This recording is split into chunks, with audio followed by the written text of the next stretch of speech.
Guys, welcome back to the channel. स्वागत है सभी लोगों का लर्न्स ब्राइट यूट्यूब चैनल में। Welcome back to another lecture of our Vikas batch, जिसके अंदर हमने पावर शेयरिंग चैप्टर को खत्म करके अब हम लोग डेवलपमेंट चैप्टर भी हाफ कंप्लीट कर चुके हैं। और जैसे कि आप लोगों को पता होगा, हमने पिछले चैप्टर के अंदर, पिछले क्लास के अंदर बहुत सारी चीज़ें डेवलपमेंट की कवर अप करी है ना, और रिविजन भी करा हमने। और आज की क्लास में हम लोग एक मोस्ट इम्पॉर्टेंट टॉपिक शुरू करने जा रहे हैं आपकी इस चैप्टर का। ये चैप्टर का सबसे इंपॉर्टेंट टॉपिक जहाँ से क्वेश्चन पूछने के चांसेस बहुत ज़्यादा हाई है, इस टॉपिक को आज हम लोग कवर करने वाले हैं आज की क्लास के अंदर। ठीक है, टॉपिक बाय टॉपिक हम लोग जा रहे हैं और जितना हम लोग एक दिन में कवर कर सकते हैं हम लोग उतना ही कवर कर रहे हैं। बेसिकली इस विकास बैच में यही चीज़ होने वाली है। और भी काफ़ी चीज़ें हैं जो तुम लोग को पेड बैच में पैसे के तौर पर मिलती है, लेकिन यहाँ तुम्हें फ्री में पढ़ाई जाएगी सिर्फ और सिर्फ SST के लिए एंड इंग्लिश के लिए। कैसे ज्वाइन करना है, क्या फैसिलिटीज़ या तुमको क्या फीचर्स मिलेंगे इस बैच के अंदर, वो सारी की सारी चीज़ें तुम लोग को डिस्क्रिप्शन बॉक्स में जाओ, वीडियो पे जाओ, वहाँ से तुम लोग को पता चल जाएगा। वरना टेलीग्राम ज्वाइन कर लो, वहाँ तुमको ईजिली पता चल जाएगा। तो बढ़ते हैं आज हम लोग अपने टॉपिक की तरफ, क्योंकि हम लोग टाइम वेस्ट बिल्कुल नहीं करेंगे। एट दिन हमारे पास डेली सिर्फ और सिर्फ 30 मिनट्स का टाइम होता है। ठीक है, हम आते हैं हर दिन 5 बजे और 5 बजे हमारा स्वागत होता है। और 5 बजे से हम लोग 30 मिनट्स सिर्फ आपकी क्लास लेते हैं एंड उस 30 मिनट्स में आपका पूरा का पूरा टॉपिक बहुत इन डेप्थ में समझा देते हैं। और आज भी हम लोग वही करने वाले हैं। इन 30 मिनट्स के अंदर पूरा का पूरा इस टॉपिक को कवर करने की कोशिश करेंगे। होता है तो ठीक है, नहीं तो कर लेंगे। ठीक है, लेकिन कंसेप्ट 100% होंगे और बहुत ही इन डेप्थ में होंगे। ठीक है, शुरू करते हैं। तो देखो, हम लोग ने बहुत सारी चीज़ों को कनेक्ट करके आना पड़ेगा, तभी ये चैप्टर बहुत अच्छे से समझ में आएगा। तो हमने पिछले क्लास में ये समझा था कि जो डेवलपमेंट होता है ये हर किसी के लिए डिफरेंट होता है। हर किसी के लिए डेवलपमेंट डिफरेंट हो सकता है, और किसी एक के लिए जो डेवलपमेंट है या किसी और के लिए वो डेवलपमेंट नहीं बल्कि एक डिज़ास्टर भी हो सकता है। फिर हमने ये भी समझा कि इनकम जो होती है वही हमेशा डेवलपमेंट नहीं होती है।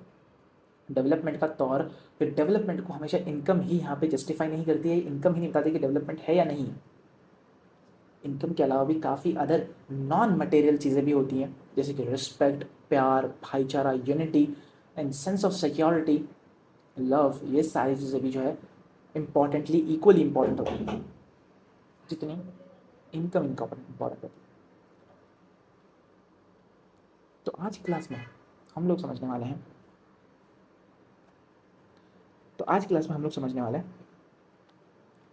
अब आगे के टॉपिक को। ठीक है, how to compare different countries और स्टेट्स। तो इस टॉपिक से तुम्हें क्या समझ में आ रहा है, इस लाइन को पढ़ के क्या समझ में आ रहा है कि हम यहाँ पे कंपेयर करने वाले हैं। मतलब किस तरह से हम दो कंट्रीज़ को या दो स्टेट्स को कंपेयर करते हैं।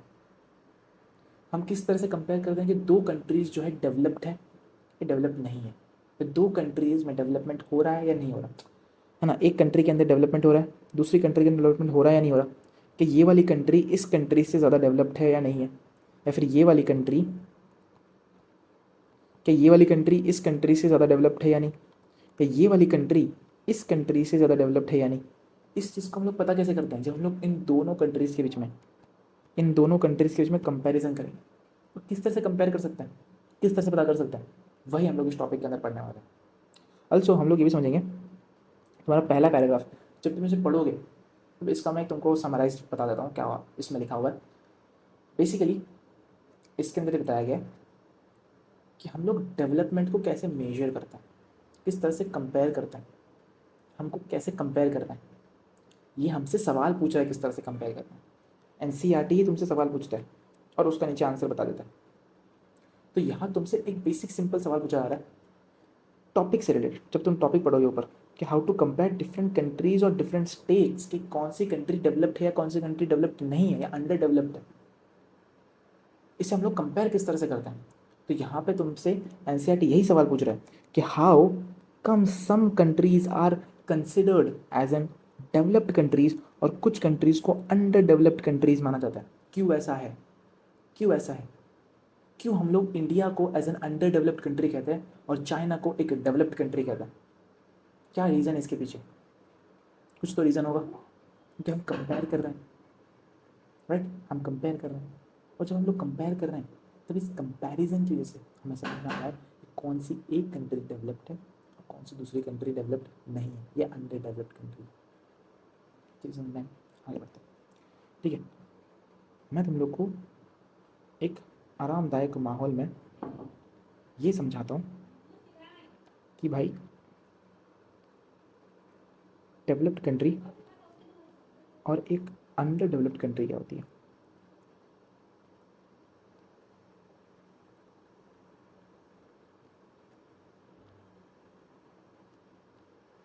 एक डेवलप्ड कंट्री, एक सेकेंड, एक डेवलप्ड और एक अंडर डेवलप्ड कंट्री में क्या फ़र्क होता है, इस फ़र्क को समझते हैं। देखो, हमसे उसने पूछा है कि डेवलप्ड कंट्री, हम किस तरीके से एक कंट्री को क्लासीफाई करते हैं कि ये कंट्री डेवलप्ड है या ये कंट्री अनडेवलप्ड है, अंडर डेवलप्ड है। हम किस तरीके से बताते हैं ये कंट्री डेवलप्ड कंट्री होगी और ये कंट्री, एक दूसरी कंट्री जो है वो अंडर डेवलप्ड कंट्री होगी। ये हम क्यों बता सकते हैं, कैसे बता सकते हैं? जब हम लोग दो कंट्रीज़ के बीच में, या जब हम लोग कंपेयर करते हैं, जब हम चीज़ों को मेजर करते हैं, तो उस मेजरमेंट के बेसिस पे हम लोग कंपेयर करके बताते हैं कि भाई ये कंट्री डेवलप्ड कंट्री है, ये अंडर डेवलप्ड कंट्री है। तो फिलहाल की बात करें तो India is an under developed country, ये हम सब जानते हैं। India is an under developed country and China is a developed country. China is a developed country and our Bharat देश India is an under developed country. Under developed का मतलब क्या होता है? अंडर डेवलप्ड का मतलब होता है कि डेवलपमेंट हो रहा है, मतलब कि डेवलप्ड कंट्री नहीं है ऐसा मतलब नहीं होता इसका। अंडर डेवलप्ड का मतलब होता है कि डेवलपमेंट हो रहा है, धीरे धीरे हम लोग ग्रो कर रहे हैं और धीरे धीरे डेवलपमेंट हो रहा है। डेवलप्ड कंट्री का मतलब होता है कि भाई सब हो गया, सब कुछ हो गया, कंट्री ऑलरेडी डेवलप्ड है। ठीक है, तो डेवलप्ड कंट्री का मतलब ये होता है कि कंट्री ऑलरेडी डेवलप्ड है। तो China is an developed country, China is a developed country, because China already developed है, पूरी टेक्नोलॉजी में सब डेवलप्ड है, चाइना आगे है। वेराज इंडिया अभी डेवलप कर रही है, हम डेवलप हो रहे हैं, इसलिए हम लोग एक अंडर डेवलप्ड कंट्री। चीज़ें क्लियर हुई? चलो, अब यहाँ पे आगे पढ़ोगे ना तो यहाँ सिर्फ तुम लोग को एक एग्जाम्पल के तौर पर समझाया गया और कुछ नहीं। यहाँ पे तुमको एग्जाम्पल के तौर पे समझाया गया और कुछ नहीं। बाकी हम लोग इस टॉपिक के अंदर ना, पूरे के पूरे पैराग्राफ के अंदर, मतलब ये पूरे टॉपिक के अंदर सिर्फ दो कंसेप्ट समझने वाले हैं, एवरेज इनकम के और एक होगा पुअर कैपिटा इनकम। तो हम दो चीज़ें समझने वाले हैं। इसे पूरी कहानी के तौर पे एनसीईआरटी ने इतना बड़ा छाप दिया है, पढ़ते हैं, जाओ, दिया है तो पढ़ना तो पड़ेगा, आ जाओ। When we compare different things, they could have similarities as well as differences. Which aspects do we use to compare them? अब हम लोग इन चीज़ों को कंपेयर कैसे करते हैं, असल सवाल यही है, कंपेयर कैसे करते हैं, क्यों कंपेयर करते हैं और कैसे कंपेयर कर सकते हैं, है ना? जब हम लोग कंपेयर करेंगे और जब हम लोग मेजर करके एक अमाउंट निकालेंगे, जब हम लोग कंपेयर करेंगे तब हम लोग को पता चलेगा कि ये कंट्री डेवलप्ड है या कंट्री अंडर डेवलप्ड है। समझ में आया? Which aspects do we use? ठीक है, let us look at the students in the class itself. ये एग्जाम्पल दिया है बच्चों के बारे में, स्टूडेंट्स के बारे में। अब देखो, क्लासेस में, तुम्हारी क्लास में भी बहुत सारे बच्चे होंगे, बहुत सारे स्टूडेंट्स होंगे, सबकी हाइट डिफरेंट होगी, है ना? सबका कलर डिफरेंट होगा, सबका टैलेंट डिफरेंट होगा, कोई बच्चा बैक बेंचर होगा तो कोई बच्चा टॉपर होगा, तो हर एक बच्चा डिफरेंट है। अब इस बच्चे को कैलकुलेट, कंपेयर कैसे किया जाता है? ठीक है, देखो, the healthiest students may not be the most studiest student, the most intelligent students may not be the most friendliest one. So how do we compare the students? कैसे कंपेयर कर सकते हैं? स्टूडेंट्स का एक एग्जाम्पल ले जा रहा है, बस एग्जाम्पल, इसको ज़्यादा सीरियस मतलब। The criterion we may use depends on the purpose of the comparison, कि हमको कंपेयर करना क्यों है, हमको एक्चुअल में कंपेयर क्यों करना है।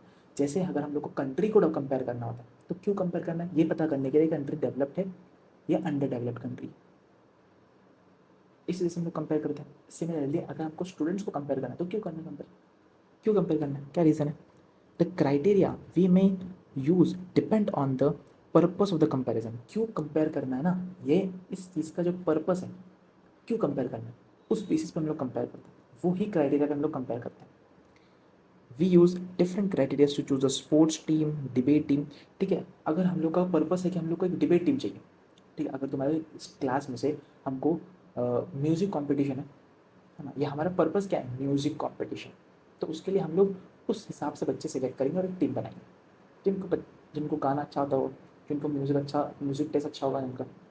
अब स्पोर्ट्स टीम बनानी है, सपोज को लोग क्रिकेट टीम बनानी है, तो हम किसी ऐसे इंसान को नहीं पकड़ लेंगे जो गाता अच्छा है या डांसर अच्छा है, कि जिसको वॉलीबॉल अच्छा खेलना आता है, जिसको फुटबॉल अच्छा खेलना आता है, उसको नहीं पकड़ेंगे ना।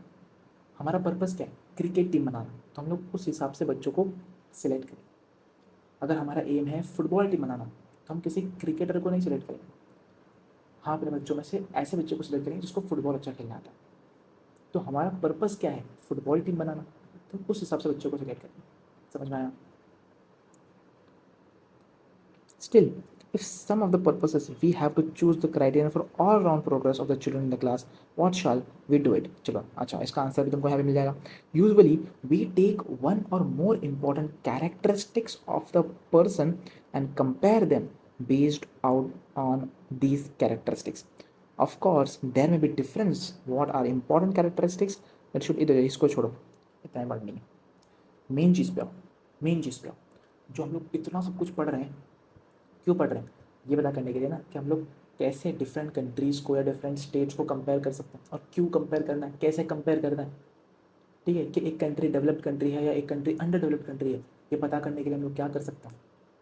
क्यों कंपेयर करना है, क्यों क्यों पता करना है और कैसे पता करना है. So this is true of development too. For comparing the countries, their income is considered as one of the most important attribute. अगर हमको दो कंट्रीज़ के बीच में कंपेयर करना, अगर हमको इंडिया चाइना के बीच में कंपेयर करना और पता करना है कि इंडिया डेवलप्ड कंट्री है या चाइना डेवलप्ड कंट्री, तो उसके लिए हमको उनकी दोनों की इनकम को कंपेयर करना होगा कि चाइना कितना इनकम अर्न कर रही है एंड इंडिया कितना इनकम प्रोड्यूस कर रही है.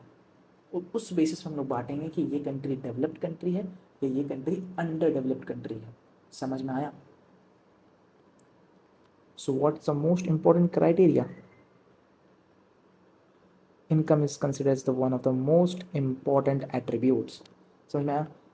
Countries with higher income are considered as a more developed countries than the with less income. जिसकी सबसे ज़्यादा इनकम उसको as an more developed country मान लिया गया, जिसकी कम इनकम उनको कम डेवलप्ड मान लिया गया. This is based on the understanding that more incomes means more of all things that human beings needs. Whatever people likes and should have, these will be able to get with a greater income. So greater income itself is considered to be one of the most important goal. तो हर country के लिए क्या M होता है? हर country का ये M क्या होता है? हर कंट्री का ये एम होता है ना कि उनकी जो इनकम है, कंट्री की जो इनकम है वो ज़्यादा रहे, सबसे ज़्यादा रहे. क्योंकि जितनी ज़्यादा कंट्री की इनकम रहेगी उतनी ज़्यादा कंट्री डेवलप्ड होगी. ठीक है. Now what is the income of the country? Incidentally, the income of the country is the income of all the residents of the country. This gives us the total income of the country. अब यहाँ पे तुम्हें एक concept आ गया जिसका नाम है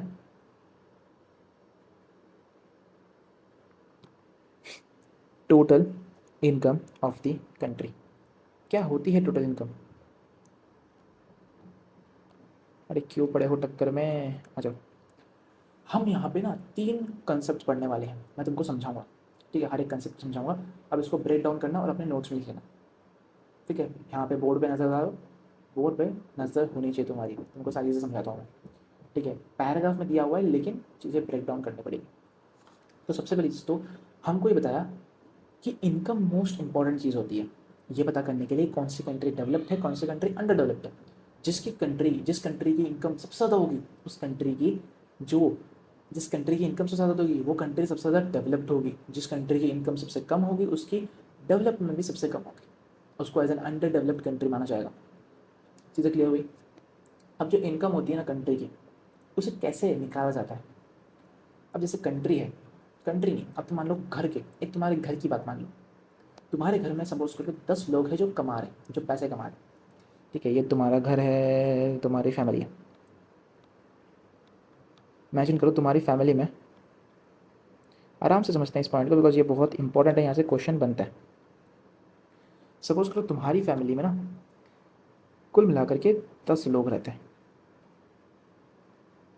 10 peoples, 10 लोग रह रहे हैं. अब हर इंसान 500 रुपये महीने के कमा रहा है. इमेजिन करो हर इंसान ना, हर इंसान कितने कमा रहा है?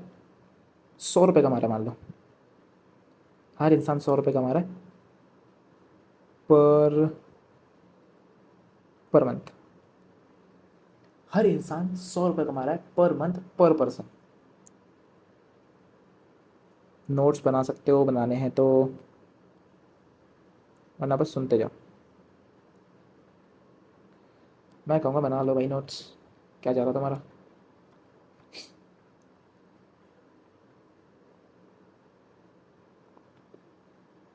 ठीक है, तुम्हारी फैमिली है जिसमें 10 लोग हैं और हर इंसान 100 रुपये कमा रहा है, हर महीने के 100 रुपये कमा रहा है। तो एक महीने के बाद तुम्हारी पूरे घर में कितना पैसा इकट्ठा हुआ?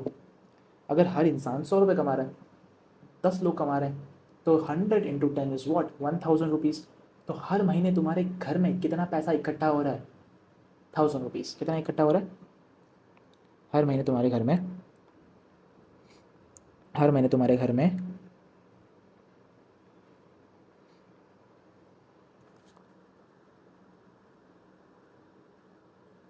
1000 रुपीज़, है ना, पर मंथ इकट्ठा हो रहा है। पर मंथ इकट्ठा हो रहा है कितना? 1000 रुपीज़। तो इससे तुम लोग को क्या समझ में आया? क्या समझ में आया? ये 1000 रुपीज़ क्या है? ये 1000 रुपीज़ तुम्हारे घर की इनकम है। एक महीने की तुम्हारे घर की इनकम है 1000 रुपीज़। तुम्हारी फैमिली की पूरी इनकम एक महीने की कितनी है? 1000 रुपीज़। तो इस 1000 को क्या कहेंगे? Income, total income. तुम्हारी फैमिली की एक महीने की टोटल इनकम है 1000 रुपीज़। तुम्हारे फैमिली में सपोज करो 10 लोग हैं, हर इंसान 100 रुपये कमा रहा है पर महीना। तो महीने के आखिर में तुम्हारी फैमिली की टोटल मंथली इनकम जो हो गई, टोटल इनकम, वो 1000 रुपीज़ हो गई। बिकॉज 10 लोग हैं, 100 रुपये कमा रहे हैं, तो 100 × 10 इज़ वॉट, 1000 रुपीज़। तो 1000 rupees per month is your total income of your family. क्या कहा मैंने? Total income of your family.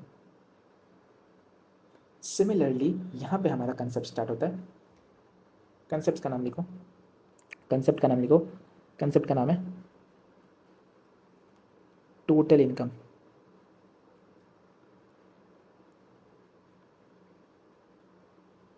Concept का नाम है टोटल,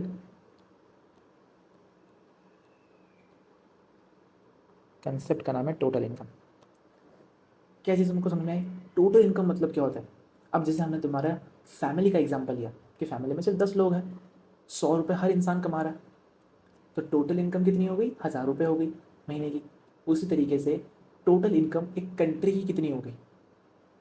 अभी तो हमने सिर्फ और सिर्फ एक घर जिसमें तुम्हारी फैमिली में 10 लोग रह रहे हैं, उनकी टोटल इनकम निकाली जो कि 1000 रुपये थी। अब उसी तरीके से अगर हम लोग पूरी कंट्री की बात करें, हमारी ये पूरी की पूरी कंट्री, पूरी की पूरी इंडिया, इंडिया की बात करें, पूरे के पूरे इंडिया की बात करें, तो इंडिया की टोटल इनकम कैसे निकाली जाएगी? इंडिया की टोटल इनकम निकाली कैसे जाएगी? जैसे इंडिया में जितने लोग हैं, जितनी इनकम हर इंसान कमा रहा है, उन सब की इनकम को ऐड किया जाएगा और उस तरीके से हमारी टोटल इनकम निकलेगी। समझ में आया? मतलब कि अब जैसे तुम्हारी पूरी की पूरी कंट्री इंडिया, हमारी कंट्री इंडिया, इंडिया में जितने भी लोग कमा रहे हैं, जितने भी लोग इनकम कमा रहे हैं, उन सभी की इनकम को जब हम लोग टोटली ऐड करेंगे, तब हमारी कंट्री की टोटल इनकम निकलेगी। क्या निकलेगी? Total income. तो टोटल इनकम क्या होती है? Total income is the total amount,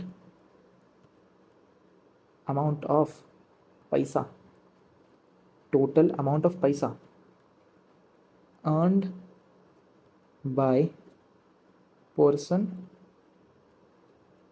living in India. समझ में आया? समझ में आया? टोटल इनकम क्या होती है? टोटल अमाउंट ऑफ पैसा या फिर टोटल अमाउंट ऑफ इनकम जो अर्न करी गई है एक इंसान, एक पर्सन ने, एक पर्सन है, हर इंसान ने, जो इंडिया में रहता है। ठीक है? अब पूरी की पूरी कंट्री में जितने लोग रह रहे हैं, उन सभी की इनकम को जब हम लोग ऐड कर देंगे, तब हमारी टोटल इनकम निकलेगी। आई होप तुम लोग को ये वाला कंसेप्ट समझ में आया होगा। चलिए चलो, ये हमारा एक ही कंसेप्ट कवर हुआ है यहाँ पे, ये वाला एक ही कंसेप्ट। ठीक है, पढ़ते हैं इसको। What is the income of the total country, और हम लोग कैसे निकालते हैं टोटल इनकम पूरे कंट्री की।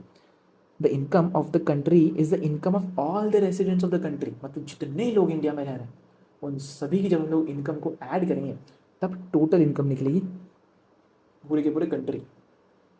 ठीक है, पूरे के पूरे कंट्री। अच्छा, अब आगे बढ़ते हैं। However for comparison between countries total income is not such an useful measure. ठीक है, अब तुम लोग ये सोचोगे कि भैया ठीक है टोटल इनकम आपने बता दिया, ओके ओके, सब चीज़ें ओके। अब क्या इस टोटल इनकम की मदद करके ही हम लोग इंडिया और चाइना के बीच का कंपैरिजन करेंगे कि अगर इंडिया की टोटल इनकम ज़्यादा निकली चाइना से तो इंडिया एक डेवलप्ड कंट्री और चाइना एक अंडर डेवलप्ड कंट्री, और चाइना एक खराब कंट्री और इंडिया चाइना की बाप। नहीं, टोटल इनकम दोनों कंट्रीज की कैलकुलेट करते हैं, लेकिन इन टोटल इनकम के बेसिस पे, इन टोटल इनकम के बेसिस पे हम लोग कंपैरिजन नहीं करते कि इंडिया चाइना का बाप है या नहीं। ये हम लोग टोटल इनकम से नहीं कंपेयर कर सकते। ठीक है, टोटल इनकम से कंपेयर नहीं कर सकते तो कैसे कंपेयर कर सकते हैं? इसके लिए हम लोग यूज़ करते हैं, since the country have different populations. पढ़ो, मैं तुमको समझाता हूँ, पढ़ लो अभी घर पहले। Comparing total income will not let us have an average person is likely to earn, are people in one country better off than other in the different country, hence we compare the average income, which is the total income of the country divided by its populations. The average income is also called as an per capita income. तो हम क्या निकालते हैं? हम निकालते हैं average income. अच्छा, इस कंसेप्ट को तुम लोग को बहुत ही शिद्दत से समझाता हूँ, रुक जाओ।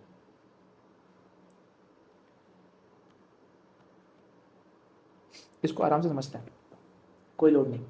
देखो, सपोज करो हम फिर से फैमिली का एग्जांपल लेते हैं, अपने फैमिली का एग्जांपल लेते हैं, हाँ, और पहले समझते हैं कि हमको टोटल इनकम की मदद से, ठीक है, क्यों हम लोग टोटल इनकम की मदद से कंट्रीज को कंपेयर क्यों नहीं कर सकते? हमको एवरेज इनकम ही क्यों निकालनी है? हमको एवरेज इनकम ही क्यों निकालनी है? मैं यहाँ पे एवरेज इनकम का लिख देता हूँ, जो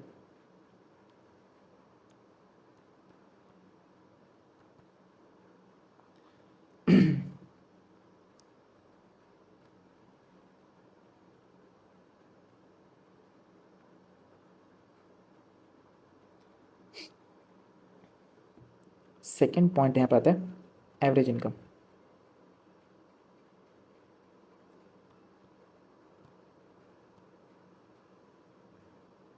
एवरेज इनकम और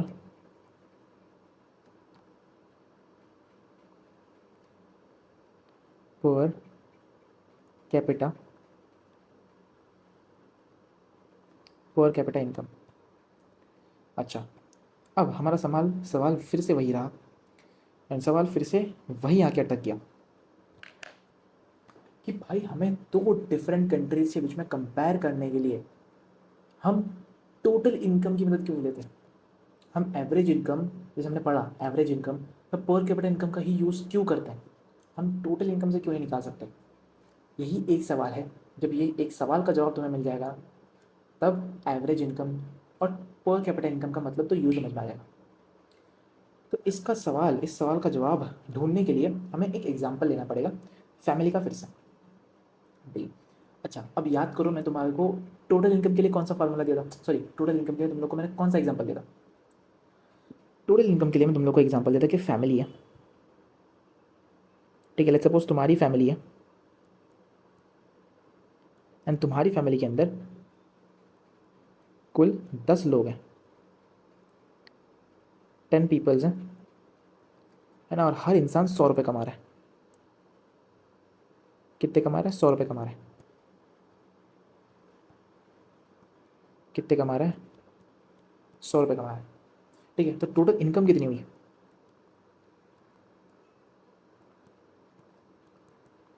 टोटल इनकम जो होती है ना, वो कैसे होती है? जब हम लोग जितने लोग हैं उन लोगों को उनकी इनकम से मल्टीप्लाई करते हैं, मतलब कि 10 लोग हैं, हर इंसान 100 रुपये कमा रहा है, तो हमने मान लिया कि टोटल इनकम आ गई 1000 रुपये। हमने मान लिया टोटल इनकम आ गई 1000 रुपये। वेल डन, ये हमने निकाला था एग्जाम्पल टोटल इनकम का। तो ये तो टोटल इनकम की बात होगी ना, लेकिन हमको टोटल इनकम को ही क्यों नहीं लेना है? हम टोटल इनकम की मदद से भी तो दो कंट्रीज़ के बीच में कंपैरिजन कर सकते हैं, लेकिन हमको टोटल इनकम को क्यों नहीं लेना होता? उसके लिए बेटा ये वाला एग्जांपल समझो। सपोज़ तुम्हारी फैमिली ही है, उसमें 10 लोग ही हैं, ठीक है? हम यही एग्जांपल लेते हैं कि सपोज़ तुम्हारी फैमिली है, ठीक है? उसमें 10 पीपल्स ही हैं, 10 लोग ही हैं। लेकिन मुझे एक बात बताओ, तुम अब अपने हिसाब से समझो। सपोज़ तुम्हारे घर में 4 या 5 फैमिली तो होगी।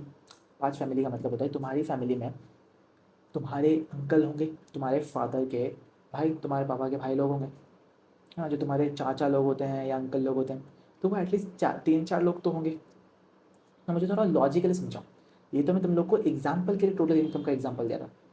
टोटल इनकम का एग्जाम्पल के लिए मैं तुम लोग को बताया था कि 10 लोग होंगे, उनके 100-100 रुपये हर इंसान कमा रहा होगा। लेकिन प्रैक्टिकली जब सोचो तो क्या हर इंसान सेम पैसा कमा रहा है? तुम्हारे घर में क्या हर इंसान सेम अमाउंट ऑफ पैसा कमा रहा है? क्या हर इंसान 100 रुपये कमा रहा है? नहीं। शायद तुम्हारे पापा 100 रुपये कमा रहे हो, तुम्हारे चाचा 50 रुपये कमा रहे हो, तुम्हारे दूसरे चाचा 500 रुपये कमा रहे हो, और तुम्हारे एक और चाचा हैं, वो शायद 1000 रुपये कमा रहे हो पर महीने के। इमेजिन करो। हो सकता है, हो सकता है ना। ज़रूरी नहीं है कि जो फैमिली में 10 लोग हैं तो हर इंसान 100 रुपये ही कमाए। कोई इंसान 100 रुपये कमा सकता है, कोई 200 रुपये कमा सकता है, तो कोई 500 रुपये भी कमा सकता है। कोई ज़्यादा अमीर हो तो वो 1000 रुपये भी कमा सकता है। समझ में आया? तो यहाँ पे ये जो 1000 रुपये कमा रहा है वो तो ज़्यादा अमीर है, क्योंकि वो 1000 रुपये कमा रहा है। ये 100 रुपये ही कमा रहे हैं सिर्फ, ये 200 रुपये कमा रहे हैं। तो ज़रूरी नहीं है कि हर इंसान 100 रुपये ही कमाएगा। प्रैक्टिकली सोचने जाओगे तो हर इंसान अलग अलग अमाउंट ऑफ इनकम अर्न करता है। तुम्हारे फादर अगर महीने के 50,000 बना रहे होंगे, तो शायद कोई और 20,000 रुपये बना रहा होगा, और कोई 30,000 रुपये बना रहा होगा। ज़रूरी नहीं है कि पूरी कंट्री के अंदर जितने लोग काम कर रहे हैं वो सभी लोग एक सर्टेन अमाउंट ऑफ मनी, एक same amount of money he earn कर रहे हैं। किसी की इनकम, किसी की सैलरी जो है 1 लाख रुपए होती है पर महीने की, किसी की 10,000 रुपये होती है। समझ रहे हो? तो यहाँ पे डिफरेंस आता है। तो इस मेथड से हम लोग टोटल इनकम तो निकाल सकते हैं, लेकिन क्या इससे हम ये बता सकते हैं कि ये अमीर है, ये कंट्री अमीर है या ये कंट्री गरीब है? अभी हमने फैमिली का एग्जांपल ले लिया, अब इस एग्जांपल को उठाते हैं। तुमको एक्चुअल में समझ में आ गया होगा कि हर इंसान की, मेरा कहने का मतलब ये है कि हर इंसान की इनकम अलग होती है। कोई 1000 रुपये कमा रहा होगा तुम्हारी फैमिली में, तो कोई 100 रुपये कमा रहा होगा, है ना? तुमने मेरे कहने का मतलब समझ लिया। अब हम लोग इसको एज ए कंट्री के पर्सपेक्टिव से समझते हैं। आ जाओ। हमने हमने आपसे पूछा कि इंडिया और चाइना को हम लोग टोटल इनकम के बेसिस पे क्यों नहीं कंपेयर कर पा रहे? टोटल इनकम निकालो और उससे कंपेयर कर लो। अच्छा, हमने अब ये भी चीज़ देख ली कि हर इंसान अलग अलग इनकम कमाता है इस कंट्री के अंदर। इंडिया में हर इंसान हर कंट्री के अंदर अलग अलग इनकम अर्न कर रहा है। अगर हम इंडिया की बात करें तो लेट्स कंपेयर इंडिया और चाइना, ठीक है? मान लो एग्जाम्पल के तौर पे इंडिया ना साल के 1000 रुपये कमा रहा है। इंडिया साल के 1000 रुपीज़ अर्न कर रहा है। वहीं पे चाइना साल के सिर्फ और सिर्फ 500 रुपीज़ अर्न कर रहा है। इंडिया की टोटल इनकम 1000 रुपये है और चाइना की टोटल इनकम 500 रुपये है। तो भैया अगर हम लोग इस तरीके से देखने जाएंगे तो इंडिया तो अमीर हुआ, इंडिया तो डेवलप्ड कंट्री हुई, क्योंकि इंडिया की इनकम ज़्यादा है और चाइना सिर्फ और सिर्फ 500 रुपये कमा रहा है। छी भाई, सिर्फ 500 रुपये कमा रहा है और इंडिया 1000 रुपये कमा रहा है। तो इंडिया ज़्यादा अमीर हुआ और चाइना कम अमीर हुआ? नहीं, नहीं, यहाँ पे चाइना ज़्यादा डेवलप्ड है। क्यों डेवलप्ड है? क्योंकि ये तो इनकी टोटल इनकम है ना मेरे दोस्त, ये तो उनकी टोटल इनकम है। ये वो इनकम नहीं है जो हर इंसान कमा रहा है। समझ रहे हो? ये उन सभी इंसानों की टोटल इनकम है। समझते हैं? देखो कैसे समझते हैं, समझ में आया? देखो अब तुमको समझ में आ जाएगा, धीरे धीरे चीज़ें क्लियर होने लग जाएगी। इंडिया में कौन कौन है? इंडिया में सबसे टॉप पे कौन बैठा है? अंबानी। इंडिया में तो अंबानी है, इंडिया में अंबानी भी है, इंडिया में मिडिल क्लास लोग भी हैं, इंडिया में पुअर पीपल्स भी हैं। तो मैं तुमको बताऊं, तो ये जो 1,000 रुपये हमारी टोटल इनकम आ रही है ना, टोटल इनकम निकलती कैसी है? जितने भी लोग कंट्री में हैं उन सबकी इनकम को ऐड करके टोटल इनकम निकलती है, राइट। अब मैं बताऊं तो ये 1,000 रुपये की जो टोटल इनकम निकली ना, इसमें 900 रुपये तो सिर्फ अंबानी के हो गए। मतलब इनमें से 900 रुपये तो सिर्फ और सिर्फ अंबानी ने कमाए होंगे। 900 रुपीज़, 900 रुपीज़, 900 रुपये तो सिर्फ और सिर्फ अंबानी ने कमाए होंगे। और एक मिडिल क्लास इंसान की इसमें सिर्फ और सिर्फ 80 रुपीज़ की इनकम होगी, 80 रुपये की। एंड बाकी सिर्फ 20 रुपये जो बचे वो एक पुअर पर्सन के। और इस तरीके से हमारी कंट्री की टोटल इनकम निकली 1,000 रुपीज़। तो अब मुझे बताओ, क्या इस देश में सब अमीर है? क्या ये देश अमीर हुआ? क्या ये देश डेवलप्ड हुआ?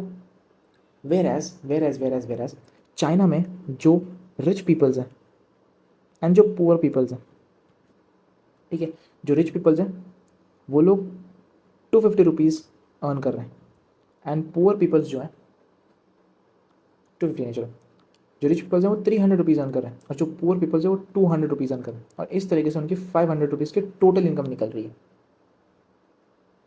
तो अब मुझे इसमें बताओ, अमीर कौन हुआ? इंडिया में, इंडिया की टोटल इनकम तो 1,000 रुपये निकल रही है, लेकिन उस टोटल इनकम के अंदर अंबानी का पैसा 900 रुपये है, जो अमीर लोग हैं उनका पैसा 900 रुपये है, जो मिडिल क्लास है वो तो सिर्फ और सिर्फ 80 रुपये कमा रहे हैं, और पुअर पीपल्स तो सिर्फ और सिर्फ 20 रुपये कमा रहे हैं। पूरे साल के सिर्फ और सिर्फ 20 रुपये कमा रहे हैं। और मिडिल क्लास सिर्फ और सिर्फ 80 रुपये कमा रहे हैं, और अंबानी या रिच पीपल्स जो हैं 900 रुपये कमा रहे हैं पूरे साल के। तब जाके हमारी टोटल इनकम जो है 1,000 रुपये पहुंच रही। मतलब कहने का मतलब ये है कि हमारी कंट्री की टोटल इनकम तो 1,000 रुपये है। हमारी कंट्री की टोटल इनकम तो सबसे ज़्यादा है, बहुत ज़्यादा टोटल इनकम है हमारी, 1,000 रुपये टोटल इनकम, सबसे ज़्यादा पैसा हम लोग अर्न कर रहे हैं। लेकिन इसमें जो कॉन्ट्रीब्यूशन है ना, वो सबसे ज़्यादा रिच पीपल्स का, सबसे ज़्यादा रिच पीपल्स का कॉन्ट्रीब्यूशन सबसे ज़्यादा है। मतलब अमीर अमीर बनता जा रहा है और गरीब गरीब होता जा रहा है। वेर एज चाइना के अंदर रिच पीपल्स 300 रुपये कंट्रीब्यूट कर रहे हैं, और पुअर पीपल्स 200 रुपये कंट्रीब्यूट कर रहे हैं, और उस तरीके से उनकी टोटल इनकम 500 रुपये पहुंच रही है।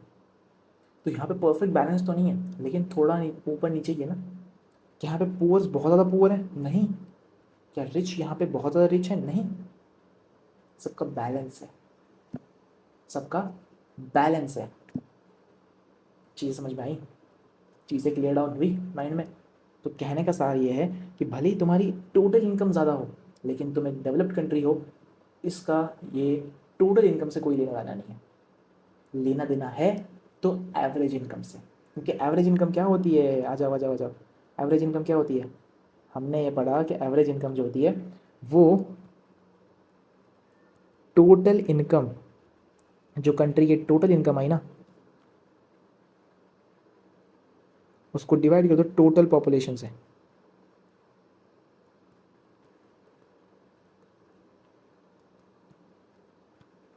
मतलब कि अगर पूरी कंट्री, या फिर फैमिली की एग्जाम्पल ले लेते हैं, अगर तुम्हारी फैमिली में 1,000 रुपये कमाए जा रहे हैं, अगर तुम्हारी फैमिली में 1,000 रुपये कमाए जा रहे हैं और 10 लोग कमा रहे हैं, तो अगर हम लोग 1,000 को 10 से डिवाइड कर देंगे तो हमारी एवरेज इनकम निकलेगी 100 रुपये। इसका मतलब ये है कि हर इंसान, हर सदस्य, वो फैमिली का हर एक सदस्य ने 100 रुपये कमाने चाहिए। इसका मतलब ये है कि जितनी ज़्यादा एवरेज इनकम होगी उतनी ज़्यादा तुम्हारी यहाँ पे डेवलपमेंट होगी। मतलब जितनी ज़्यादा एवरेज इनकम, उतनी ज़्यादा तुम्हारी कंट्री डेवलप कर रही है। एवरेज इनकम, जितनी ज़्यादा एवरेज इनकम मतलब कि हर इंसान के पास उतना अमाउंट ऑफ मनी है, हर इंसान के पास पैसा है। समझ में आया? इसको ही हम लोग पर कैपिटा इनकम भी कहते हैं, कि हर इंसान के पास, जैसे अगर 1,000 रुपये हैं और वो 100 लोग में बट रहे हैं, तो सबके पास 10-10 रुपये हैं, सब लोग 10-10 रुपये कॉन्ट्रीब्यूट कर रहे हैं अपनी तरफ से। तुम एक ट्रिप पे जा रहे हो अपने दोस्त लोग के साथ, तुम 5 दोस्त हो और तुमको 5,000 रुपये निकालने हैं ट्रिप के लिए, ठीक है, 5 दोस्तों, 5,000 रुपये तुमको ट्रिप के लिए निकालने हैं।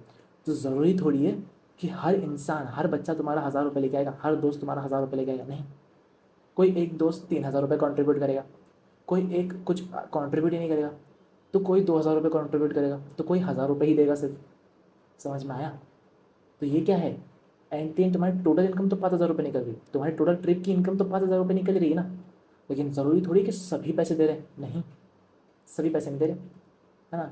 कुछ लोग ज़्यादा पैसे दे रहे हैं तो कुछ कम पैसे दे रहे हैं। तो ये टोटल इनकम का कंसेप्ट निकला।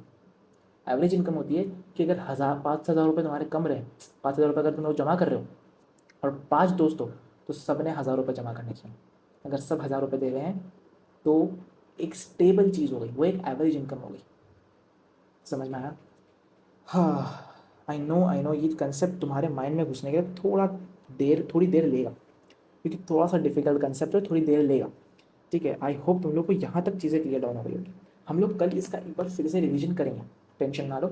हम लोग कल एक बार इसका फिर से दोबारा रिवीजन करेंगे, ताकि तुम लोग को चीज़ें और अच्छे से क्लियर डाउन हो जाए। आई नो ये थोड़ा डिफिकल्ट कंसेप्ट है, थोड़ा माइंड में जाने के लिए तुम्हारा टाइम लगेगा थोड़ा सा तुम्हारे को, है ना। बट आई होप मैंने जितना समझाया, जितना समझाने की कोशिश की, तुम लोग को समझ में आया होगा। ठीक है, अगर पसंद आया तो लाइक ज़रूर कर देना। अब हम लोग कल मिलते हैं, और कल ठीक 5 बजे मिलेंगे और इस कंसेप्ट को वापस एक बार ब्रशअप कर देंगे और आगे के कंसेप्ट बढ़ेंगे। चलिए मिलते हैं, बाय, टाटा, टेक केयर, अपना ख्याल रखना, मिलते हैं।